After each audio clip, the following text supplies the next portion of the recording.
Hey guys, welcome back. Today we're exploring the summer capital of the Philippines, Baguio City.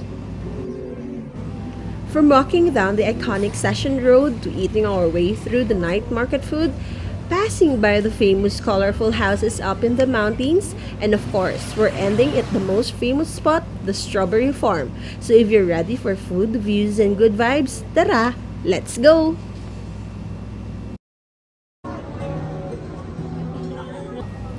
First things first, this is Baguio during the season. Cold, busy, and full of life. Ang daming tao but that's part of the experience. To get a good view of the Session Road, we stop at this pizza place, Volante, and honestly, super worth it niya. After eating, we went down the Session Road and may mga baskers singing everywhere. And look, we even saw James P. Sullivan. Had to take a picture, of course. Closed na. Grado natin. Yeah. Is it closed?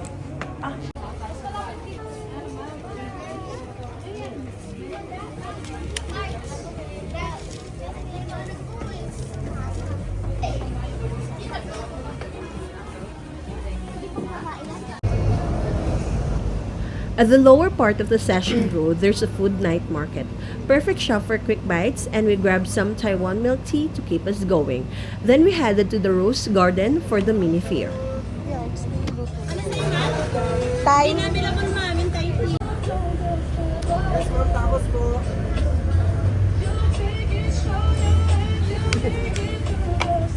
Less ice po, pwede. Less ice. Opo.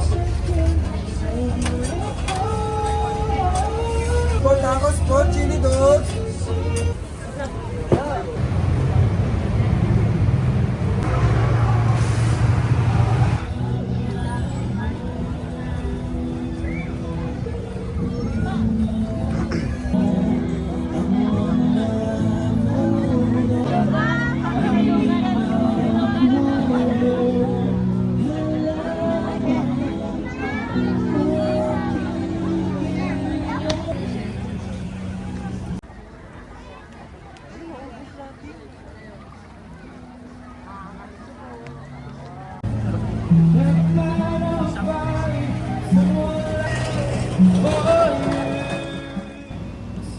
There are lights everywhere and ang daming tao and lots of things to do from food, games to random shopping. We even stopped by Postura to get something for Mera and Dice, our cats. Tingin ka, Mera!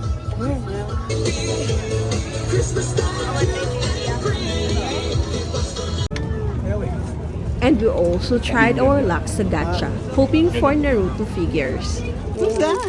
Sino ba to? Tatay ni Naruto. Hindi! Yung frog! Alam mo ito ang pangalan nito. Okay,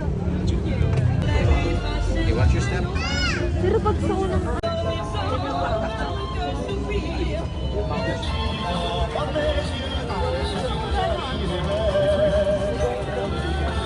Mambo, hindi naman nata mambo.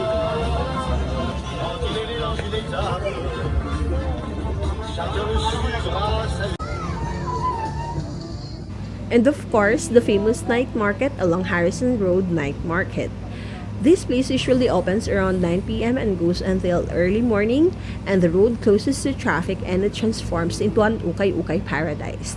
We went up and down the street and ang daming choices, clothes, shoes, everything. And before ending the night, hot strawberry taho, a must-try in Baguio.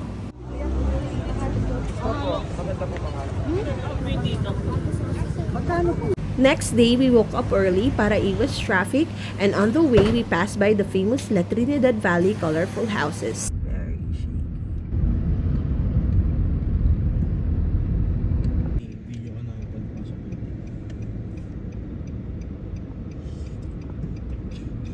Kailangan mo punta dito.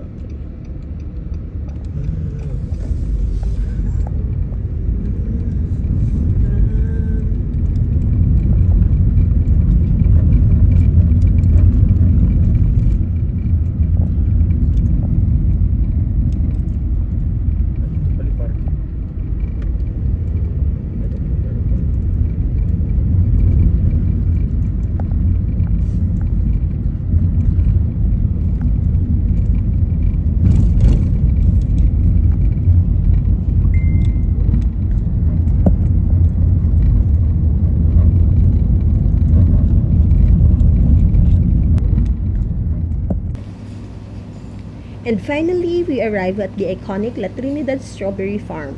This place is one of Benguet's top attractions, known for their fresh strawberries and agritourism. You can actually pick your own strawberries here depending on the season. We tried their ice cream, avocado, and strawberry, and super sarap niya and refreshing. Matry ko lang kung magustuhan. Kung hindi, sir, avocado. Apo, sa sarap. pink. Organic rice yan. Avocado. Linutot Avocado. sa honey yan, ma'am. Nagtatagal. Ano doon na picturean pag nan...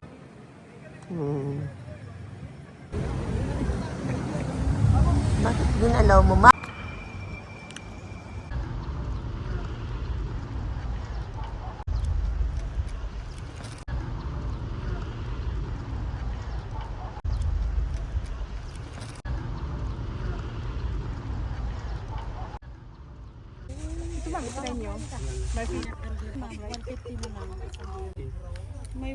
Of course, we still bought fresh strawberries.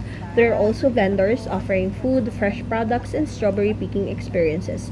But we decided to just stroll around and take videos and enjoy the place.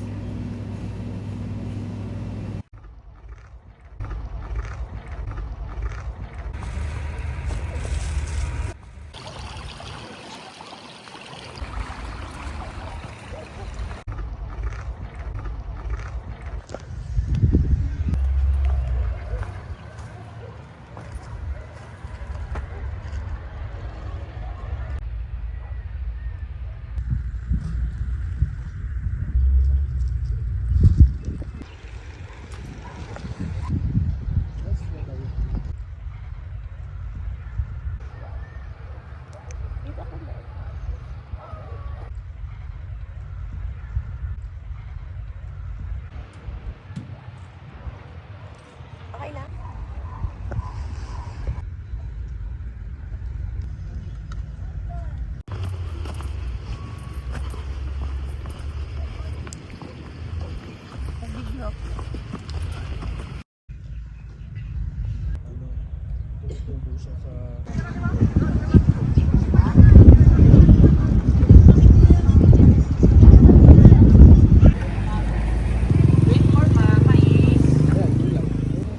And of course, we tried their strawberry taho again. This one's different kasi may real strawberry chunks sila inside and super sulit. Ito po. Thank you.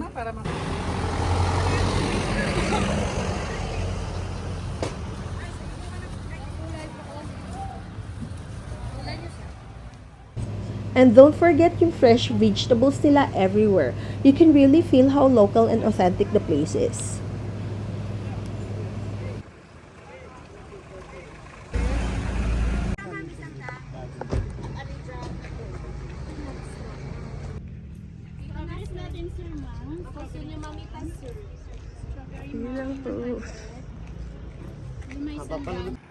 Baguio isn't just about the cold weather.